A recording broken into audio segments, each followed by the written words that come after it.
Hello, it's Karim here, and welcome to Doesn't Matter. I want to talk about something today that features strongly in the way that I think and the personal philosophies I espouse in both martial arts and daily life and stoicism, and that is the emotions. Should we show them? When should we show them? How should we show them? Should we show them at all? How should they be expressed? The first thing I'll say is a positive emotion is very rarely wrong to show or express. Now, if you recall an exceedingly funny joke in the middle of a funeral, please don't laugh.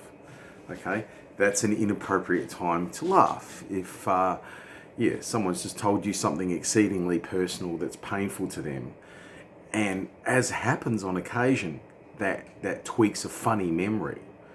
Okay, you need to resist the urge to smile or giggle.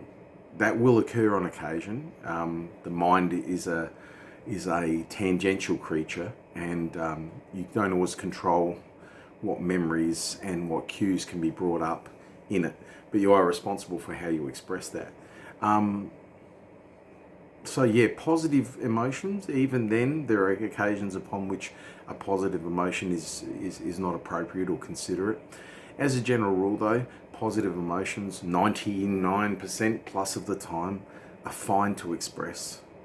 And if you're in a situation or a relationship or a workplace where it's actively discouraged, then fuck all of those.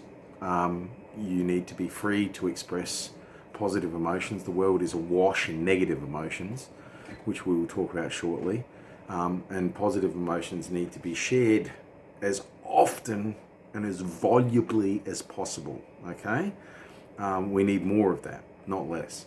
So don't allow anyone to tell you that you shouldn't laugh, or you shouldn't chuckle, or you shouldn't be happy, or critique you for smiling because it's not professional in your workplace or something like that.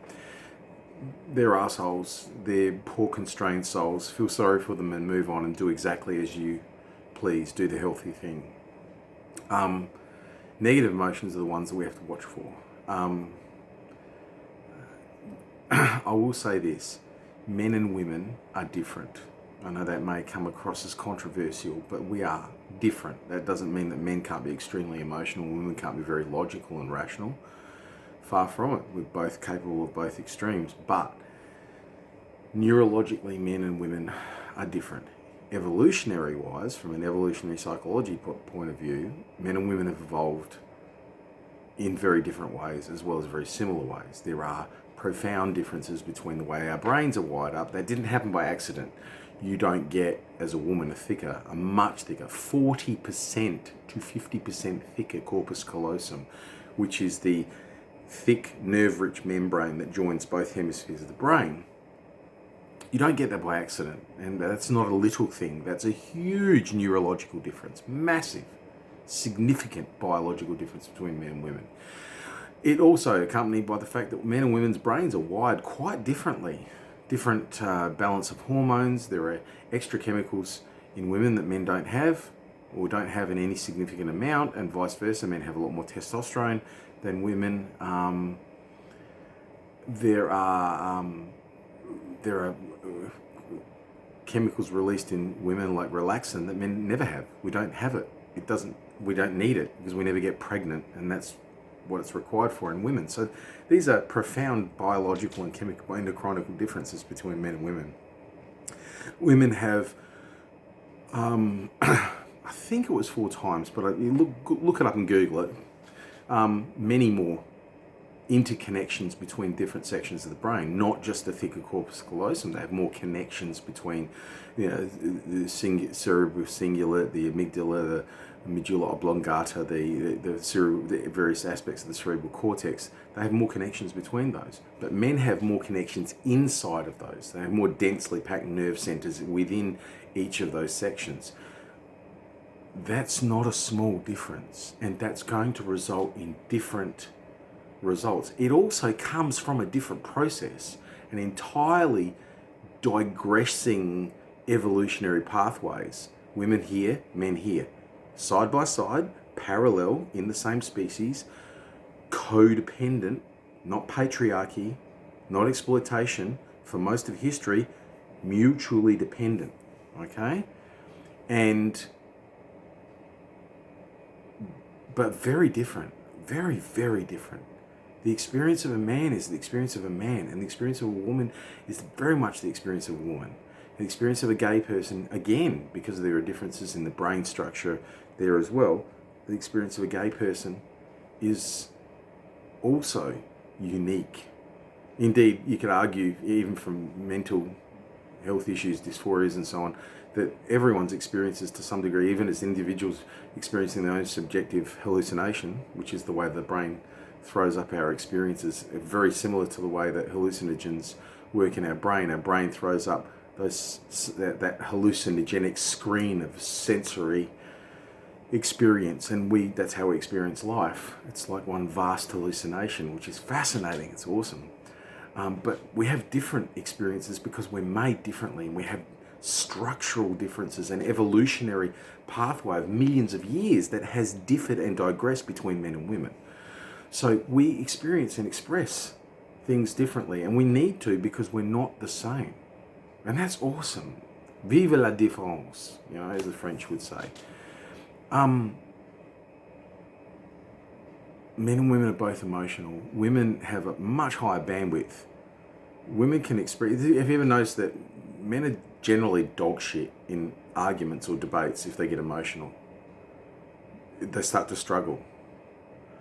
But I've met so many women that can be very emotional in an argument and still actually recall 3 years ago when you didn't put the toilet seat down or whatever it is, and recall with stunning accuracy a whole range of things that you've said and done recently and a long time ago, and they can still cohere an argument. They're still worse off when they get too emotional. Strong emotions, particularly negative ones, degrade our cognitive ability. But because of their greater bandwidth through the corpus callosum and the greater interconnectedness of the parts of their brain, they're better networked in some ways than men's are. They're able to actually be quite emotional while still processing cognitively.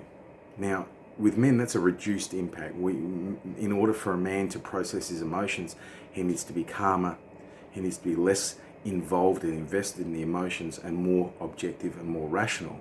He needs to be more stoic if he wants to understand and truly grasp what his experience is and what to draw from it, how to be wise about it. So there are some differences there between... Now, there are going to be men on the far end of the scale that are more like women in that respect, and there are going to be women who are more like men, because remember, it's a spectrum, it's a continuum. Okay, we're not talking about absolutes here, we're talking about probabilistical spreads that tend to concentrate more strongly in one direction or the other for the genders, but that doesn't mean it means the same thing for everyone, okay? Okay, so don't be a dummy, okay? People who think that way are being dummies, and they shouldn't be dummies. No one should be a dummy. They should pay attention, think carefully, find out more information. It's a spread, it's a continuum. As a general rule, negative emotions don't help either people, men or women. It doesn't help people, full stop. It might help you if you're fighting for your life. It might help you run away from a tiger. It might help you in extreme, acute survival existential situations. It doesn't really help any other way. Not that useful. So, as a general rule, the Stoic philosophy that one expresses in useful, practical, pragmatic ways than negative emotions. So go to the gym. Exercise really hard. Suffer in a constructive way. Constructive suffering is a fantastic way, not only of moving past your emotion, transcending the emotions and the fears and whatever was bugging you or worrying you, the anger. It's also a way of being able to objectify it. You see, objectification has received a very bad name in the last few years. It's really a good thing, largely. You need to objectify yourself sometimes. You need to objectify what you're doing, things that you are doing, ways that you are thinking. Because if you don't objectify them, you will never understand them the way that someone else, like a clinician or a therapist would, and thus be able to help you. Okay, you can do a lot of that for yourself simply by objectifying what is happening. Sometimes you need to go and see a therapist. Sometimes you need to ask friends. You need to ask people who know you very well, who know the situation very well as well. They need both in order to be able to get advice. Occasionally a stranger will come up with some gem, but most of the time they don't know enough about you or the situation to be useful. So again, trust your emotions, express your emotions, express your fears with only very trusted people. A word of warning to men in general: expressing your emotions to women can be problematic. And what I mean by that is, we form a variety of functions within relationships, and I'm talking about within a relationship. And those functions are not always symmetric, i.e. they can run at cross purposes with one another, and that creates problems. Women want you to be honest with them. They need you to be, same as you need them to be. They want you to tell them when something's wrong, because that's the way that we can all solve problems, and that's inherently logical. It also alleviates fears, insecurities, and calms the natural paranoia of creative, imaginative creatures that are called human beings. We all have things bubbling in our heads sometimes that we need to deal with and we need to suppress, because most of the time it's bullshit. And we help each other by being honest, by being truthful, and by being as open as we can. But contrary to the tabula rasa, gender as a construct, people who've become so popular recently, women in general, again, there are exceptions, plenty of them, but women in general have certain expectations of men.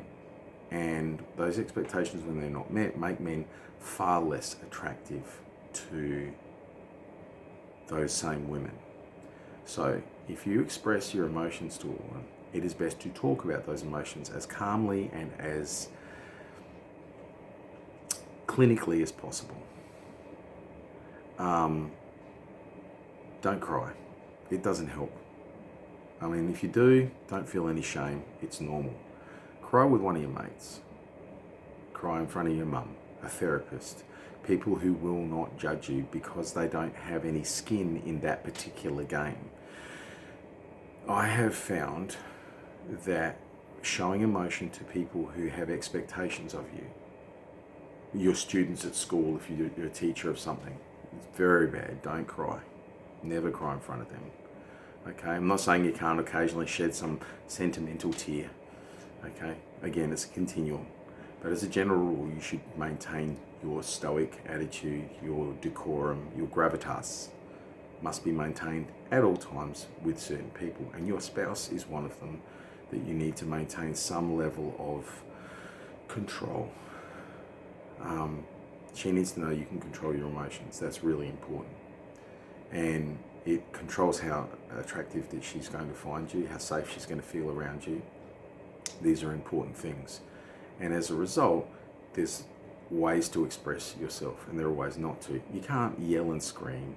You'll scare her. And you'll probably scare other people too, especially a big guy like me.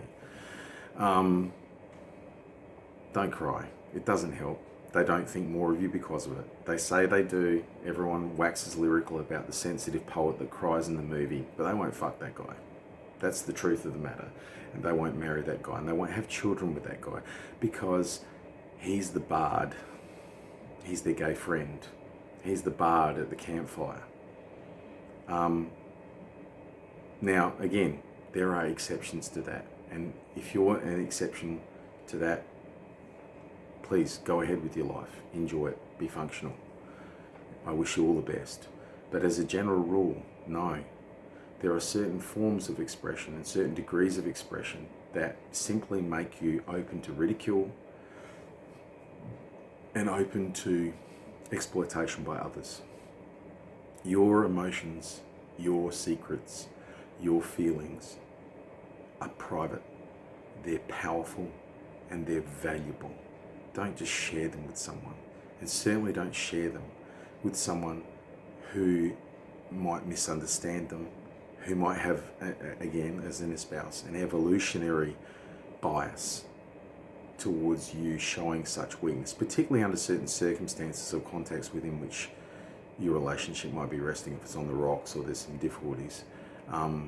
Strength, calm strength, quiet, understanding, patience, powerful, and becoming, at the risk of controversy, becoming like your spouse may be, is your female spouse may be, is not going to help you or her. Okay? She needs to express herself. She's capable of doing so while she's emotional better than you are most of the time. So you need to keep your shit together. Keep calm. Go away if you can't until you can be calm. And you need to, or pull your head in if you're starting to get heated, and stay on the logic track. Stay on the calm track. Listen to her. See if you can find some kind of effective compromise. If you can't, perhaps be quiet if you can, if that's going to work. Otherwise, calmly tell her that she's being silly or unwise, or what you think of the situation. Try to stay away from ad hominems and personal judgments, and express yourself as calmly as possible. Now, if you want to cry, go and cry with your mate, one of your best friends that you trust. Okay? You want to cry, go cry with your mum, a family member. There are people who are through evolutionary underwellings, the way we've grown as a species, they're not supposed to judge you for that. They don't have to find you attractive. They don't have to find you manly. You're still their little boy, their little brother, their child. You're still, a clinician only sees you as a patient, and they have nothing but compassion for you. Okay? But crying in front of your work colleagues, it's not a great idea. It's really not. They're not all your friends. Many of them are not. And even the ones that are, they have certain expectations of you. Crying in front of your students who rely on you to be a source of strength and reliability for them, it's generally a bad idea. Again, I'm not going to say it's always wrong. It's on a continuum again. It's on a spread. But it's generally a bad idea. Keep your shit together. And if you can't, get out of the situation until you can pull yourself back together. Kids can see when you're losing it. Adults can see when you're losing it. And they can also see how you handle it. And that's really important. It's a concept the Romans called in Stoic thought gravitas, having gravity and dignity, having weight to your actions, weight to your words, weight to your behavior. You weren't supposed to be a robot. You're not supposed to be inhuman. But you are supposed to constrain and control how it is that you influence others. You choose, okay? Don't frighten anyone by accident or because you've lost your shit. If you're going to frighten someone, frighten them for damn good reason, like they're in your house and they shouldn't be, or they're intimidating or scaring someone else, okay? Same for every other form of emotion or expression. Don't do it by accident. Do it on purpose. Do it because of after sober thought. Do it after careful consideration. Don't allow impulse to ruin your life and degrade you and pull you down into the gutter. Emotions are the things that can lift you to the heavens, and they make life worth living, but they are also things that can turn you into a steaming pile of useless crap, good for nothing for yourself or anyone else. No one wants to be that. So many of us often do, at least venture a toe or even ankle deep into that gutter, and it's usually because we have lost control of ourselves, and we have found ourselves in the sewer, the human sewer of negative emotion. So breathe, exercise, eat well, sleep enough. The thoughts you have each time you're stressed are the thoughts that will dominate the way you think for the next few seconds, few minutes, few hours, few days, few weeks, few years. So discipline your thoughts, curate your thoughts, and then discipline your actions. They're connected to each other. It's a practice that takes years and decades. So start now. Why not tomorrow? Because today is the only time you've got. You don't know what's going to happen tomorrow. So start now. Meditate, contemplate, read, discipline yourself. Be responsible for your life. Be responsible for your emotions. This goes for men and women. But I speak to men in this particular instance, in this particular moment. Your emotions are incredibly powerful and valuable. Don't share them if they're not going to be appreciated. Don't share them if they won't be understood. If the person that you're sharing them with is not ready for them. You will be throwing pearls to swine. You will be wasting yourself and you'll be degrading yourself. Your emotions are valuable, they're powerful, and they require thought, contemplation, and they will become more and more sophisticated along with the thoughts, the quality of the thoughts that you have. Okay? Give them to people that they're worthy of, that they can be appreciated by, and don't waste them. Okay? Emotions are fantastic. Okay? Negative ones, not so much. Like I said, outside of existential issues, which do crop up.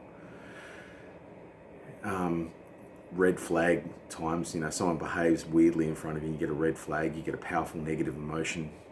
That can be a sign of a red flag. They can be a warning sign. They're good for that, but they're not good to linger. You're not supposed to linger with them. They're not supposed to do more than fuel you to do something positive, fuel you to investigate, to curate, investigate, to understand, to contemplate, to act accordingly and calmly and soberly.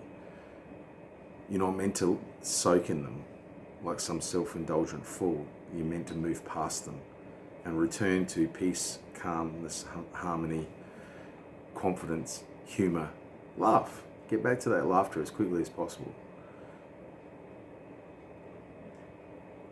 Read Marcus Aurelius' Meditations. It's a bit of a dense read. The language isn't super modern, but it's well worth it in terms of grasping just what it is that I'm talking about. I certainly haven't phrased it as eloquently as he has, but I'm trying to get across that regardless of the kind of person you are, male, female, gay, trans, whatever part of the alphabet you hail from, okay, whatever kind of individual you are, of which there are many millions and billions of unique humans out there, you have power inside you. Don't waste it. Don't spill it out like some drunkard pissing in the street. Keep it. Curate it. Culture it like a fine wine. And give it to those that are worthy of it. Those that can appreciate it. Those that want it. Okay? Otherwise, keep it to yourself. Be strong. Cheers.